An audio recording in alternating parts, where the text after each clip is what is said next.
The sharp crack of splintering wood echoed through the forest as Eliza Rosemont's scream pierced the autumn air, her body crumpling beneath the massive pine tree that had given way without warning. The year was 1876, and the untamed wilderness of Nevada's high country cared little for the dreams and aspirations of a 22-year-old woman who had dared to venture beyond the borders of White Pine alone. Eliza had come west with ambitions greater than most women allowed themselves in these times. The daughter of a Boston physician, she'd arrived in White Pine, Nevada 3 months prior to document the flora of the region for a scientific journal back east. Her father had protested, of course, but after the passing of her mother 2 years earlier, Eliza had developed a quiet, unshakable determination that even Dr. Rosemont couldn't overcome. Now, as she lay trapped beneath the crushing weight of the ancient pine, that determination wavered. Pain radiated through her right leg, and her sketching materials lay scattered across the forest floor, her careful botanical drawings dancing away in the wind. Panic rose in her chest as she tried to push against the massive trunk, but it was like trying to move a mountain with her bare hands. "Help," she called, her voice weaker than she'd intended. "Please, someone help." But the forest answered only with the whisper of wind through the remaining pines and the distant call of a hawk. White Pine was at least 4 miles away, and she had told no one of her expedition today, believing she would return well before dusk. Now, as shadows lengthened across the forest floor, Eliza feared she had made her final mistake. Miles Westbrook was not a man who believed in coincidence. 10 years in the untamed West had taught him that luck was something a man made for himself through preparation and vigilance. Yet as he guided his horse, Domino, along the narrow forest trail that afternoon, even he had to wonder if some greater force had directed his path. He had been tracking a wounded elk for nearly 3 hours, following the sporadic blood trail deeper into the pines than he'd intended. At 30 years old, Miles had built a reputation as one of the finest trackers in Nevada territory, his services sought by ranchers and lawmen alike. Today, however, he tracked only for himself, his saddlebags in need of filling before the harsh winter months arrived. The faint sound almost escaped his notice a human voice carried on the wind. Miles reined Domino to a halt, his hand instinctively moving to the Colt revolver at his hip as he listened. When it came again, a woman's voice, tinged with pain and fear, he abandoned the elk trail without hesitation, turning Domino toward the sound. What he found in the small clearing made his blood run cold. A massive pine, at least 60 feet tall with a trunk 3 men couldn't encircle with their arms, had somehow uprooted and fallen.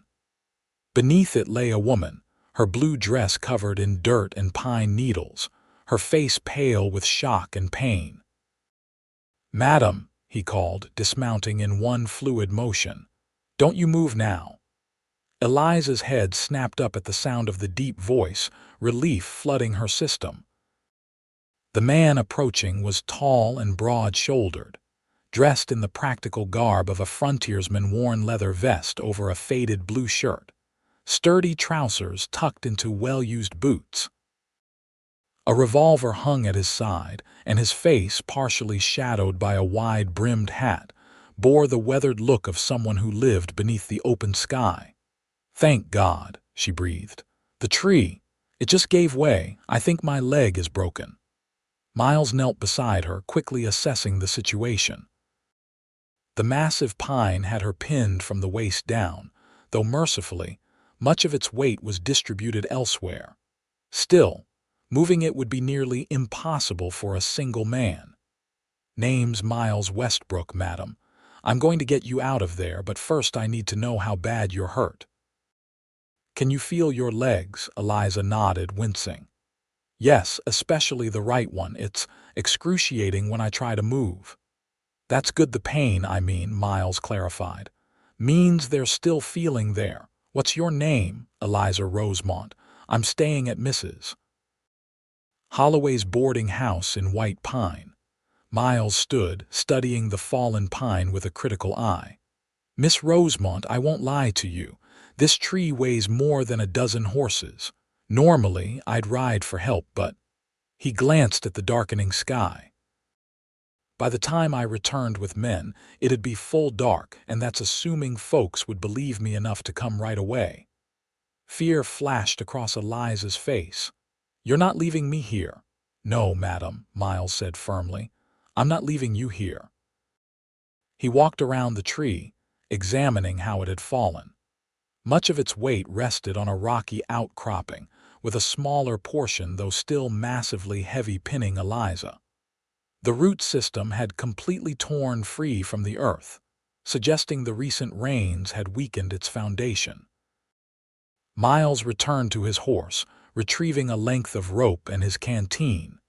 He offered Eliza water, which she accepted gratefully, before explaining his plan.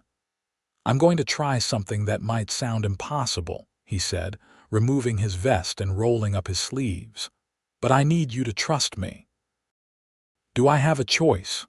Eliza asked, attempting a smile despite her pain. There's always a choice, Miss Rosemont, even when it doesn't feel like it. Miles positioned himself at the section of trunk pinning Eliza. He wrapped the rope around his hands for better grip, planted his boots firmly in the soil, and took a deep breath. Every muscle in his body tensed as he set his shoulder against the rough bark and began to lift.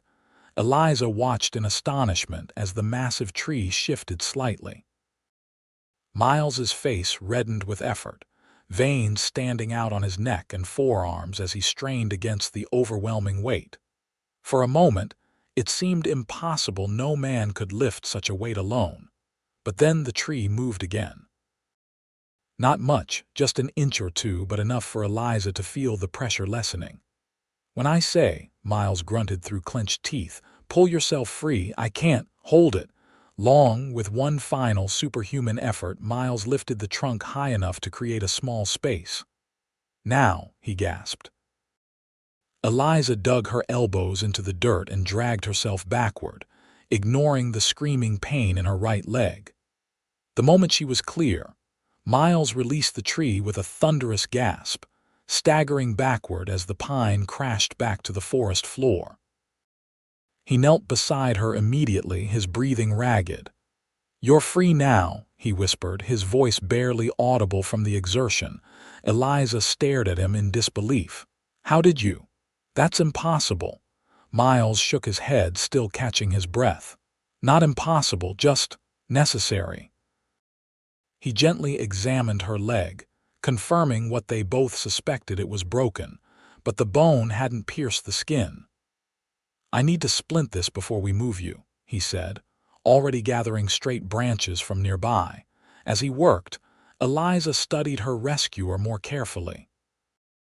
His hands, though strong and calloused, moved with surprising gentleness as he fashioned a splint from branches and strips torn from his own shirt. His face, now visible as the hat had fallen back during his struggle with the tree, was handsome in a rugged way, with intelligent gray eyes and a strong jaw darkened by several days' worth of stubble. "Are you a doctor, Mr. Westbrook?" she asked, as he carefully secured the splint. A small smile crossed his face. "No, madam, just a man who's seen his share of broken bones. Out here, you learn to tend your own injuries or suffer the consequences." "Well, you have my eternal gratitude," Eliza said, wincing as he tightened the final binding. "I truly thought I might die out here." Miles's expression grew serious. "If I may ask, Miss Rosemont, what are you doing out in these woods alone? White Pine's a fair distance, and these forests can turn deadly quick." Eliza gestured toward her scattered sketching materials. "I'm documenting the plant life of the region. Well, I suppose you could call me a botanist, though no university would officially recognize me as such." Miles raised an eyebrow as he retrieved her materials, examining one of the detailed drawings that hadn't blown away. "These are remarkable," he said, genuine admiration in his voice. "You've captured the bluebell cluster perfectly." Now it was Eliza's turn to be surprised. "You know your plants, Mr. Westbrook. When your life depends on knowing what's edible and what's poisonous, you learn," he said simply. "Though I lack your artistic skill and scientific knowledge." He carefully packed her materials into her satchel before turning to the more immediate problem of transportation.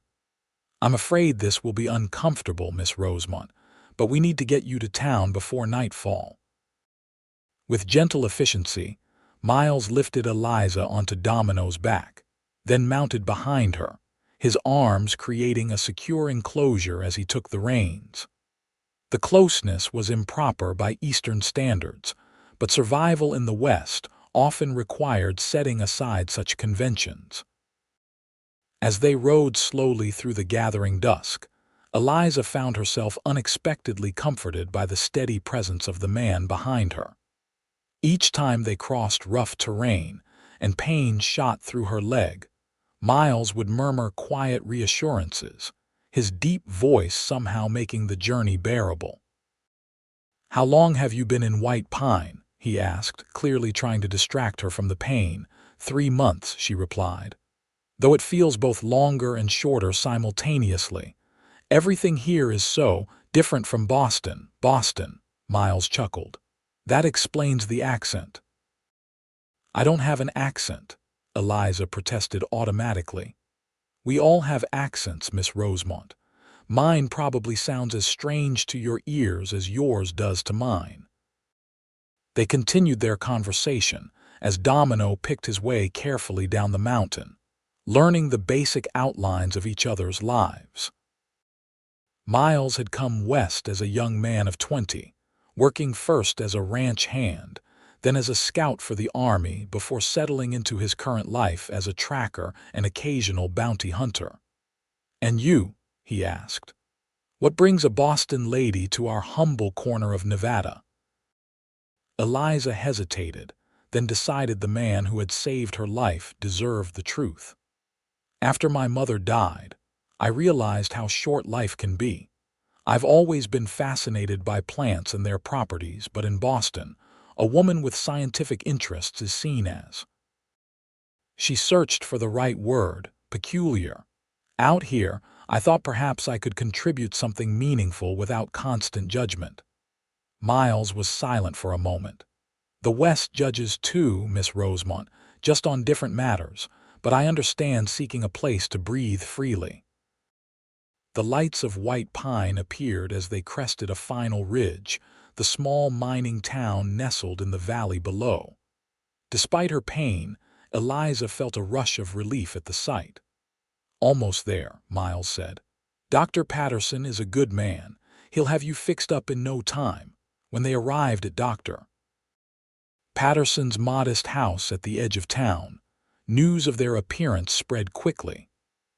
Within minutes, Mrs. Holloway had arrived, fretting over her boarder like a mother hen, while several townsmen gathered to hear Miles's account of the rescue.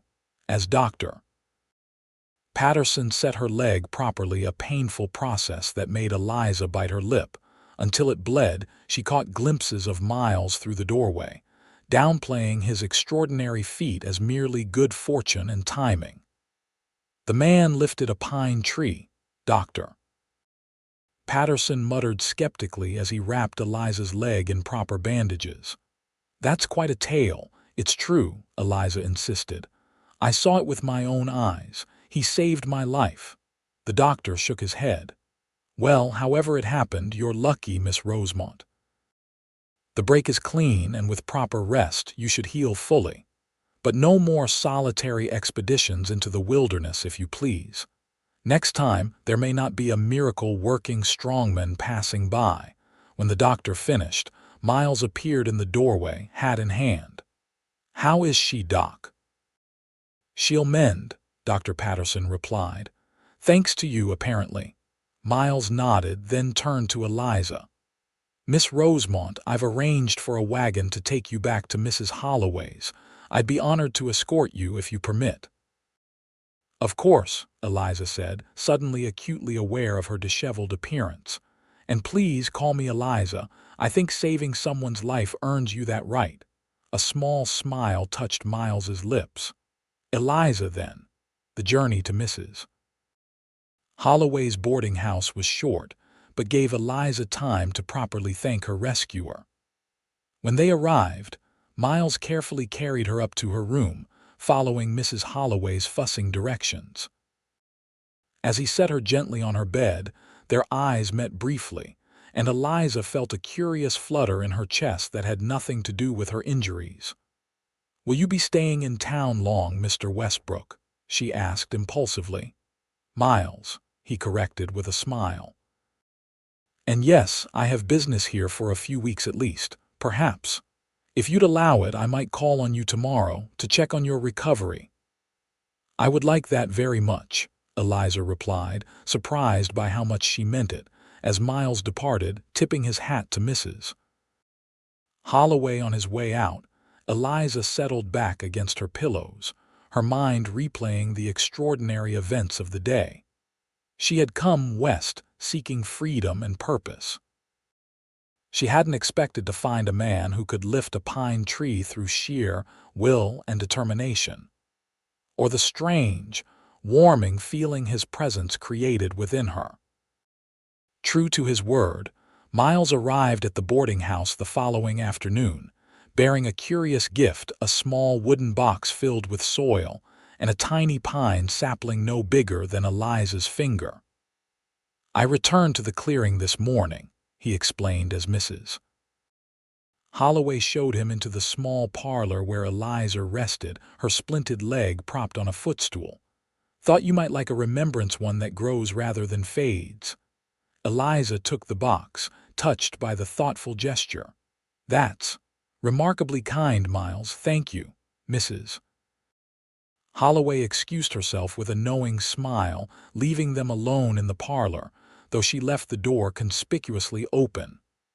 "How's the leg today?" Miles asked, taking the chair opposite Eliza. "Painful," she admitted, "but Dr. Patterson says that's to be expected." "He's impressed with your field medicine skills, by the way. Said your splint was expertly done." Miles shrugged, seemingly uncomfortable with the praise. "Just experience. Are your sketching materials salvageable? I tried to gather everything, but the wind had taken some." "Most survived, thankfully."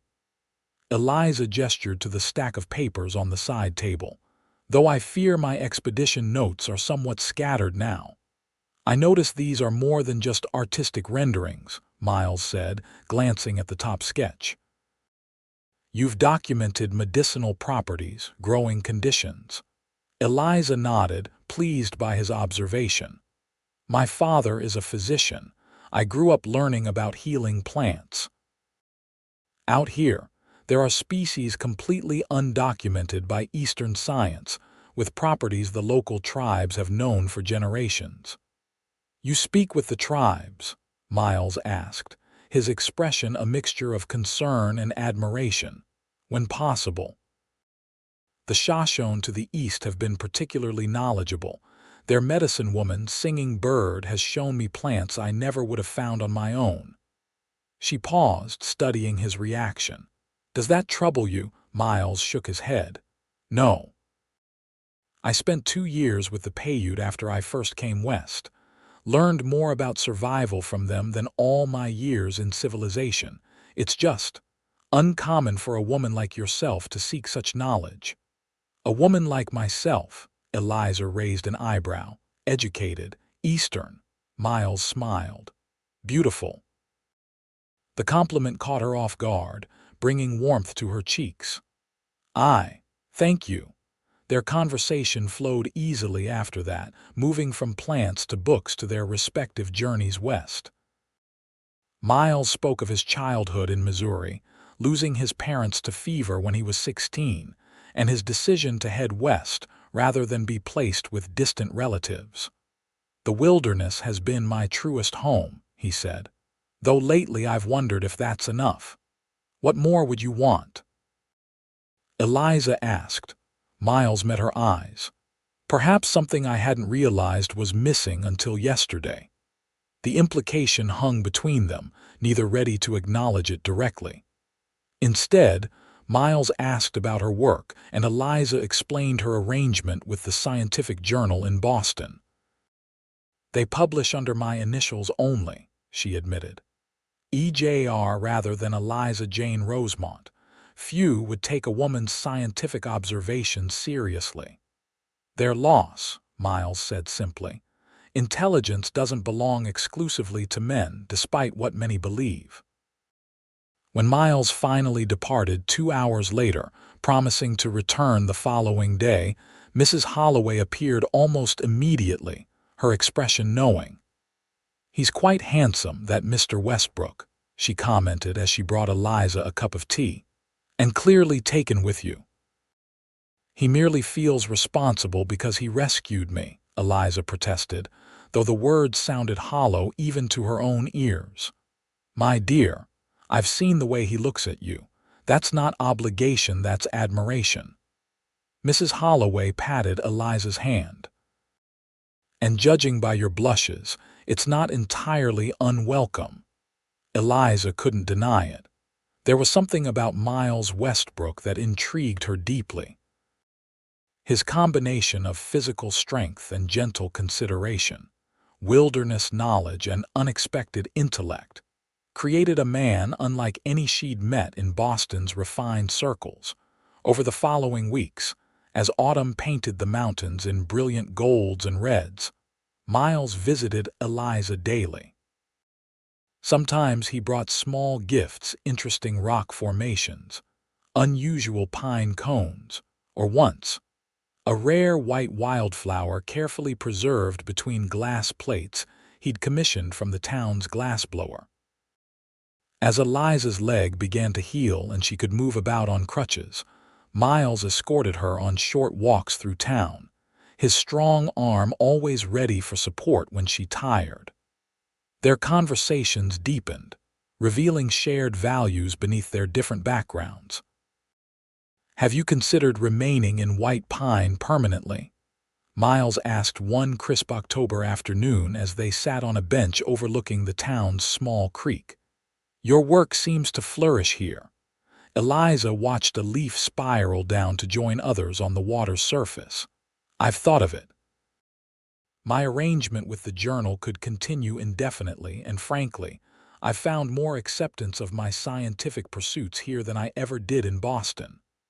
Plus," Miles added with a small smile, "no one to arrange suitable marriages for you." Eliza laughed. "True. My father had almost given up hope of marrying me off. At 22, I was already considered firmly on the shelf by Boston standards." "Their standards seem remarkably foolish," Miles said, his voice softer. "Any man would be fortunate to have a woman of your intelligence and spirit." Their eyes met, and Eliza felt that now familiar flutter in her chest. Over these weeks, their connection had grown into something neither had anticipated. Yet neither had spoken directly of feelings, maintaining a careful boundary of friendship despite the obvious attraction between them. "The first snow will come soon," Miles said, changing the subject as he noticed her blush. "The mountains will be impassable until spring." "Will you stay in White Pine for winter?" Eliza asked, trying to sound casual. Miles nodded. "I've taken a job with Sheriff Taylor as deputy for the season. The mines attract desperate men when the weather turns, and Taylor's not as young as he once was." "That sounds dangerous," Eliza said, surprising herself with the concern in her voice. "Less dangerous than tracking bounties through the mountains," Miles assured her. "Besides, I find myself reluctant to leave White Pine these days." The implication hung between them again, but this time Eliza found the courage to address it. "Because of your work." Miles turned to face her fully. "Because of you, Eliza, I think you know that." Her heart pounded as she met his honest gaze. I hoped, but I wasn't certain. We're from such different worlds. Are we? Miles took her hand gently. We've both sought freedom in our own ways. We both value knowledge and self-reliance. Perhaps our paths were different, but they led us to the same place. Here, White Pine, Eliza asked, though she knew that wasn't what he meant. To each other, Miles said simply. Before Eliza could respond, shouts erupted from the direction of the bank. Miles was on his feet instantly, helping Eliza up and ensuring her crutches were secure before turning toward the commotion. Stay here, he instructed, already moving toward the disturbance, his hand on his revolver. Eliza, naturally, did not stay put. Moving as quickly as her healing leg and crutches allowed, she followed at a safe distance, watching as Miles approached the bank where a crowd had gathered. 3 men on horseback were riding away at speed, saddlebags bulging, while Sheriff Taylor lay sprawled on the boardwalk, blood staining his shirt. Miles knelt briefly beside the sheriff, then ran for his own horse tied nearby. Bank robbery, someone in the crowd explained as Eliza approached. Shot the sheriff when he tried to stop them. Your gentleman friend's gone after them alone. Worry clutched at Eliza's heart as she watched Miles gallop after the robbers, quickly disappearing from view. Dr. Patterson arrived moments later, rushing to the sheriff's side. How bad is it? Eliza asked, making her way to where the doctor worked. Shoulder wound, Dr. Patterson replied tersely. He'll live if infection doesn't set in. Did Westbrook go after them alone? Damn fool. He's not a fool, Eliza defended automatically. He's brave. Brave men die just as easily as cowardly ones, Miss Rosemont, the doctor said grimly. Sometimes more easily. The hours that followed were the longest of Eliza's life. She remained at Mrs. Holloway's boarding house at the doctor's insistence, but could not sit still, pacing the parlor despite her healing leg. When darkness fell with no word from Miles, her imagination conjured increasingly terrible scenarios. You care deeply for him, Mrs. Holloway observed as she brought Eliza a barely touched dinner tray. I do, Eliza admitted, no longer seeing any point in denial, and I never told him. Men like Mr. Westbrook are survivors, Mrs. Holloway reassured her. Have faith. It was nearly midnight when the sound of horses drew Eliza to the window. By the light of the full moon, she could make out Miles riding slowly into town, leading 2 other horses with slumped figures tied to their saddles. A cheer went up from the men who had gathered to await news. Ignoring propriety and Mrs. Holloway's protests, Eliza grabbed her crutches and hurried outside, reaching the street just as Miles dismounted in front of the sheriff's office, where a deputy now stood guard. 2 dead, 1 captured, Miles reported to the deputy, his voice carrying in the night air. They chose poorly. As the deputy and other men moved to secure the prisoner and the bodies, Miles turned and saw Eliza standing in the street. Relief washed over his face, followed quickly by concern as he strode toward her.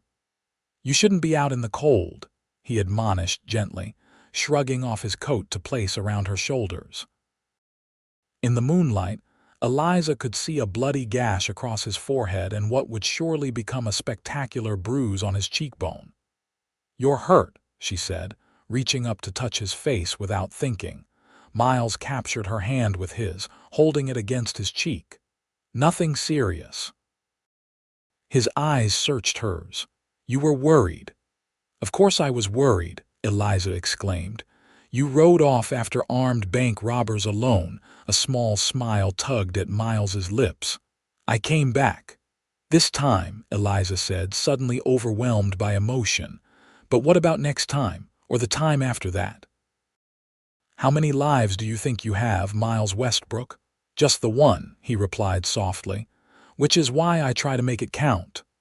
It counts to me, Eliza whispered, the words escaping before she could reconsider. You count to me. The street around them faded away as Miles stepped closer, still holding her hand against his face. "Eliza Rosemont," he said, his voice low and serious. "I've faced grizzlies and gunfighters, blizzards and bandits, but nothing has ever frightened me as much as the thought of losing you before I even had you." "You have me," Eliza said simply. "I think perhaps you've had me since you whispered you're free now in that clearing." Miles leaned down slowly, giving her every chance to pull away, but Eliza rose up on her toes instead, meeting him halfway. Their first kiss was gentle, a tentative exploration that quickly deepened as Eliza's free arm wrapped around his neck, her crutch clattering forgotten to the ground. When they finally parted, both breathless, Miles rested his forehead against hers. "I should probably court you properly," he murmured, amusement in his voice, "before kissing you in the middle of the street." "I think saving my life earned you some liberties with tradition," Eliza replied, smiling up at him. "Besides, White Pine doesn't strike me as a town overly concerned with Eastern proprieties." "Even so," Miles said, retrieving her fallen crutch, "you deserve to be courted with respect," and court her he did in his own way. The following weeks saw Miles balancing his duties as temporary deputy with his determined pursuit of Eliza's heart, though they both knew it was already his for the taking. He arranged for a wagon to take them on picnics to areas where Eliza could safely study plants despite her healing leg. He read scientific journals with her in the evenings, discussing her theories and observations with genuine interest. For Christmas, he presented her with a beautifully crafted wooden case for her botanical specimens, each compartment perfectly sized and labeled in his careful hand. Eliza, in turn, gave him a hand-stitched leather-bound journal filled with pressed flowers and plants, each annotated with its medicinal properties knowledge that could save a life in the wilderness he so often traversed. As winter settled fully over White Pine, bringing deep snow and bitter cold, their relationship deepened beyond either's expectations. Miles revealed his dream of establishing a small ranch in a fertile valley he discovered 15 miles outside town, while Eliza shared her hopes of someday publishing a comprehensive guide to Western medicinal plants under her full name. "You'll do it," Miles assured her as they sat before the fire in Mrs. Holloway's parlor one January evening. "And when you do, I'll be the first to purchase a copy." "You'll get one without purchasing," Eliza laughed, "with a special dedication to the man who lifted a pine tree." Miles suggested with a teasing smile. "To the man who freed me in more ways than one," Eliza corrected softly.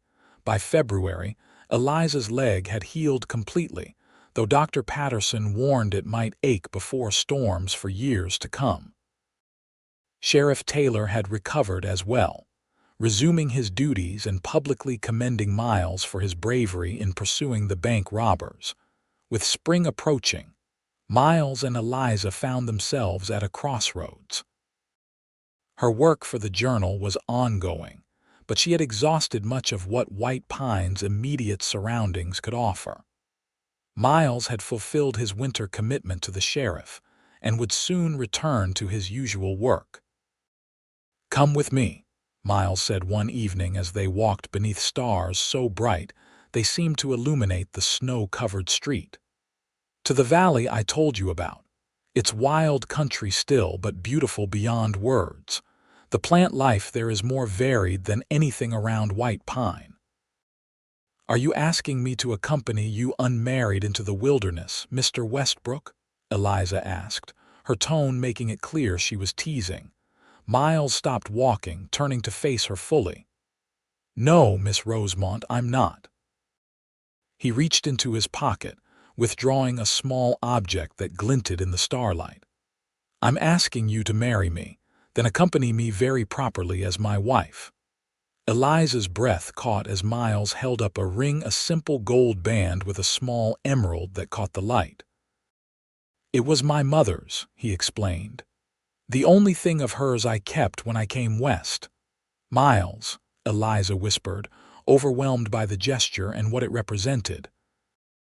"I know it's not what you might have had in Boston," he continued, uncertainty creeping into his voice for the first time since she'd known him.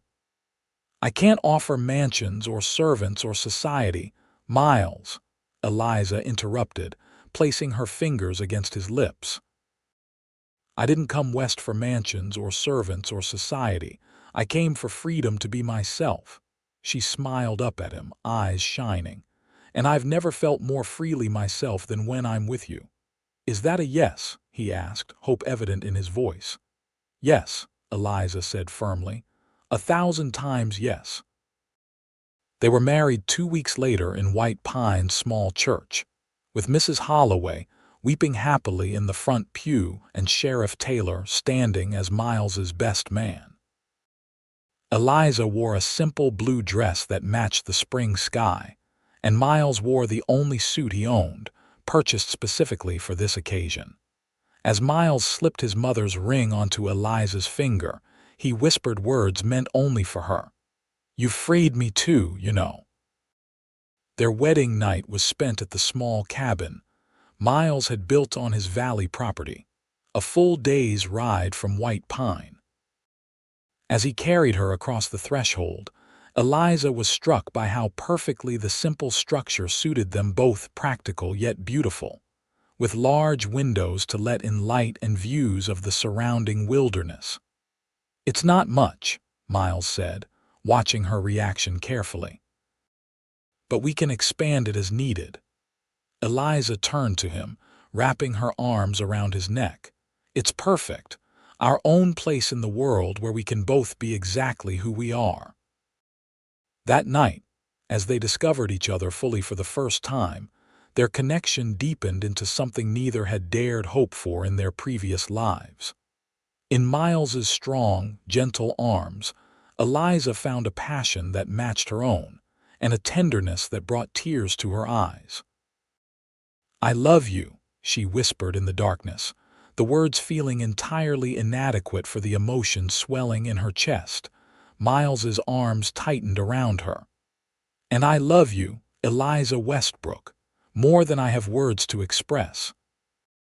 Spring bloomed gloriously in their valley, revealing an abundance of plant life that kept Eliza's journal filled with new discoveries.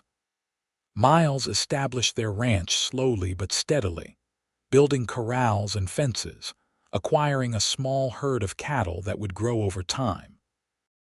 They settled into a rhythm together, rising with the sun and working side by side. Miles would often accompany Eliza on her botanical expeditions, standing guard while she sketched and collected samples. She, in turn, helped with ranch work, learning to ride properly and even to rope calves by summer's end. In the evenings, they would sit together on the porch Miles had added to their cabin, watching the sun set behind the western mountains. Sometimes they talked for hours, other times they sat in comfortable silence, each grateful for the presence of the other. News reached them occasionally from White Pine. Sheriff Taylor had finally retired, naming his deputy as successor. Mrs. Holloway had taken in a young widow and her child as boarders. The mine was producing well, and the town was growing. "Do you miss it?" Miles asked one evening as Eliza read the latest letter from Mrs. Holloway. "Town life, I mean." Eliza looked up from the letter, considering the question honestly. "Sometimes I miss certain conveniences, books primarily." She smiled at him. "But no, I don't miss town life. I have everything I need here." Miles reached for her hand, bringing it to his lips. "When winter comes, we'll go to Sacramento, get you all the books you want, and perhaps find a publisher interested in your work." "You do that?" Eliza asked, touched by his understanding of her ambitions. "Of course," Miles said simply. "Your work matters, Eliza." not just to you, but to anyone who might benefit from your knowledge. As summer turned to autumn, Eliza made a discovery of her own, one that had nothing to do with botany. When she shared the news with Miles that they would become parents in the spring, his reaction was everything she could have hoped for. "A child," he breathed, gathering her carefully in his arms as though she had suddenly become fragile. "Our child. Are you pleased?" Eliza asked, though his radiant expression answered the question already. "Please doesn't begin to describe it," Miles said, his hand gently covering her still flat stomach. Terrified, exhilarated, humbled those come closer. They worked with renewed purpose after that, Miles adding a second room to the cabin while Eliza preserved food for the winter ahead. They discussed names and made plans for the journey to Sacramento, which would need to happen before Eliza's condition made travel difficult. As promised, they made the journey in early winter, staying in a comfortable hotel while Miles arranged meetings with publishers who might be interested in Eliza's botanical guide. To their mutual delight, two expressed serious interest, particularly when Eliza showed them her detailed illustrations and scientific observations. "They want to publish under my full name," she told Miles excitedly after the final meeting. "Not just my initials. They believe a woman's perspective on Western plants will actually increase interest." "Of course it will," Miles said, lifting her off her feet in a careful embrace. "Your work is exceptional, and now the world will know it." They returned to their valley with the first contract signed, and a generous advance payment that would allow them to expand their ranch operations significantly. The journey back was slower due to Eliza's advancing pregnancy, but they arrived home safely, both feeling as though their lives had expanded in ways they could never have imagined a year earlier. The following spring, as wildflowers carpeted their valley in a riot of color, Eliza gave birth to a son they named Thomas James Westbrook, after both their fathers. Miles paced outside during the delivery, which was attended by a midwife from a nearby settlement and Mrs. Holloway, who had insisted on coming when she received word that Eliza's time was near.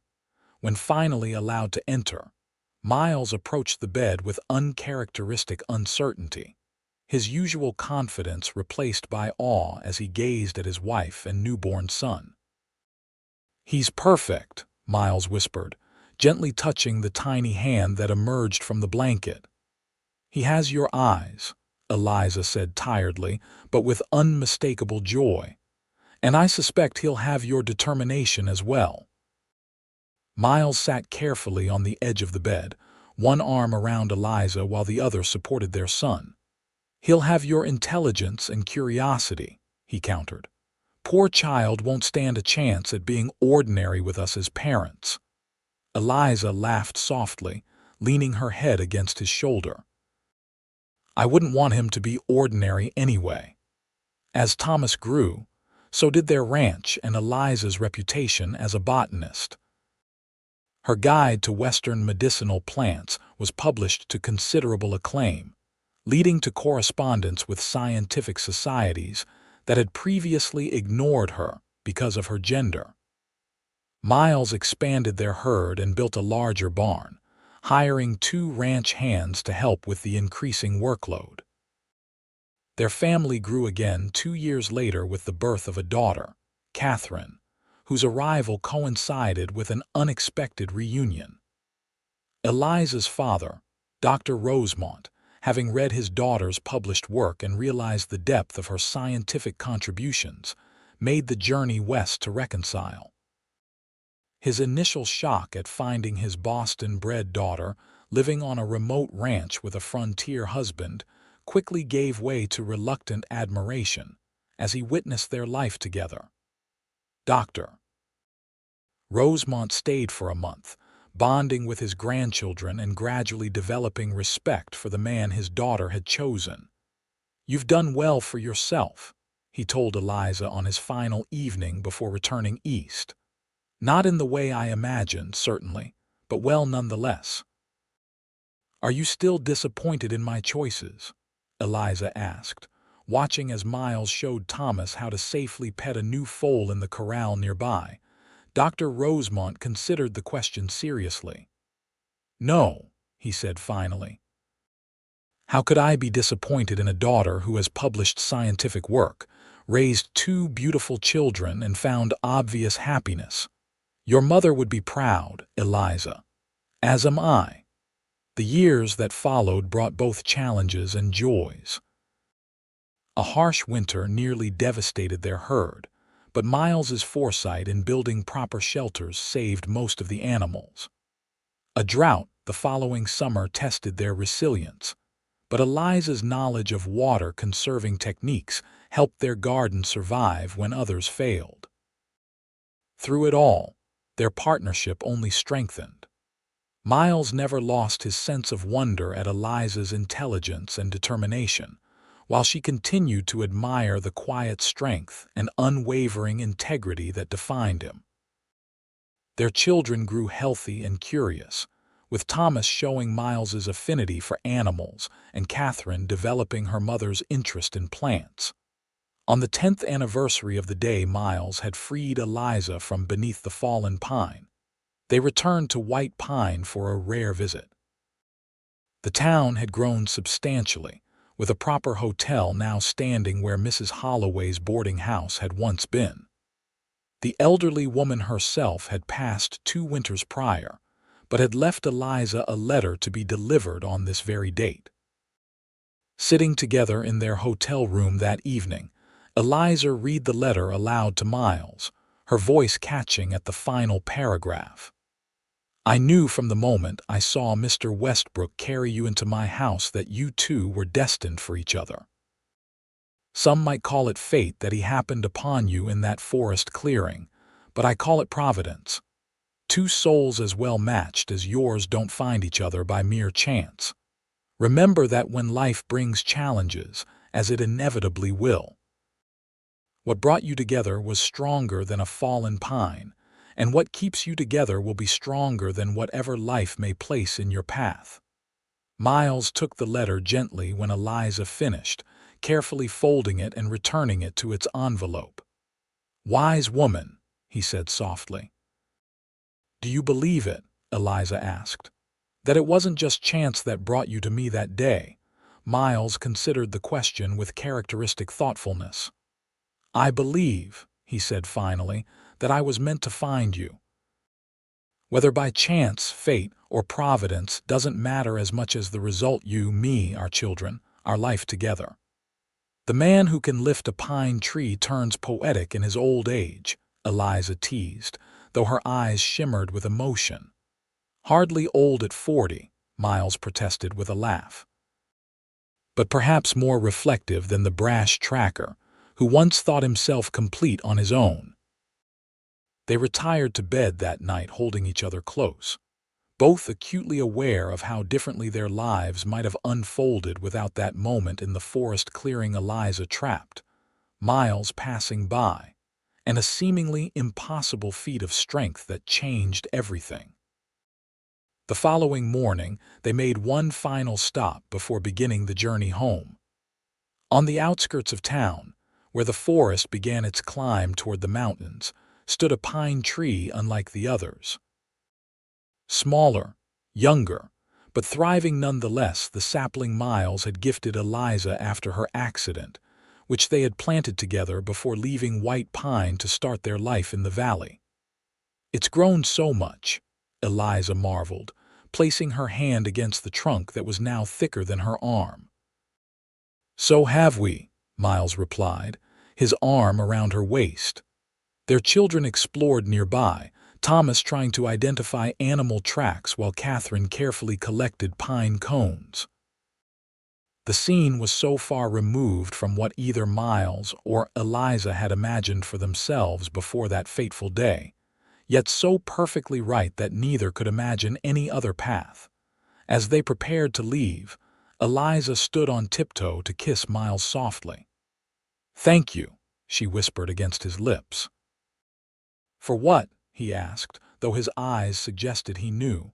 For freeing me, Eliza said simply. Not just from the tree, but from everything that limited who I could become. Miles smiled, the same smile that had first captured her heart a decade earlier. We freed each other, he corrected gently, and continue to do so every day.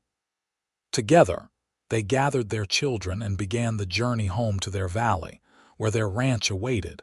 Their work continued, and their story, a story that began with a fallen pine and an impossible rescue, wrote itself anew with each passing day. In the years that followed, as their children grew and their ranch prospered, Miles and Eliza often found themselves reflecting on the extraordinary chain of events that had brought them together. The valley that had once been Miles's solitary dream became the center of a thriving family enterprise, with Thomas eventually taking over much of the ranching operations, while Catherine assisted Eliza with her ongoing botanical research. Eliza published 3 more books, each more comprehensive than the last, earning recognition from scientific communities that had once dismissed her. Miles, while supporting her work wholeheartedly, found his own satisfaction in building something lasting, not just a successful ranch, but a legacy for their children and the generations that would follow. When grandchildren arrived, first Thomas's son, and then Catherine's twins, Miles and Eliza embraced this new chapter with the same openness and determination that had characterized their entire relationship. Miles taught the youngsters to ride almost before they could walk, while Eliza introduced them to the wonders of the natural world that had fascinated her for a lifetime. On cool evenings, with family gathered around the fireplace in the home that had expanded over decades from a simple cabin to a comfortable ranch house, Miles would sometimes tell the story of how he had met their grandmother trapped beneath a fallen pine in the forests near White Pine. "Did you really lift a whole tree, Grandpa?" the children would ask, eyes wide with wonder. "He did," Eliza would confirm before Miles could downplay the feat. "The strongest man I've ever known in every way that matters." And Miles would catch her eye across the room, still seeing the young Boston woman who had awakened something in him he hadn't known was missing. In those moments, surrounded by the family they had created together, both knew with absolute certainty that every struggle, every triumph, every moment of their shared journey had been worth it. They had found each other against impossible odds, saved each other in ways both literal and profound, and built a life neither could have imagined alone. From a single act of rescue in a forest clearing, had grown a love story as enduring as the mountains that sheltered their valley, and as deep as the roots of the pine that had once threatened to end it before it began. When visitors asked, as they sometimes did, how Miles and Eliza had managed to create such a harmonious life so far from civilization's comforts, their answer was always the same: together, one day at a time, with faith in each other and the future they were building. And in the quiet moments when they were alone, watching the sun set over their valley, they would often sit hand in hand, no words needed between them. The journey from that forest clearing to this peaceful homestead had been long and sometimes difficult, but neither would have changed a single step of the path that had brought them home to each other.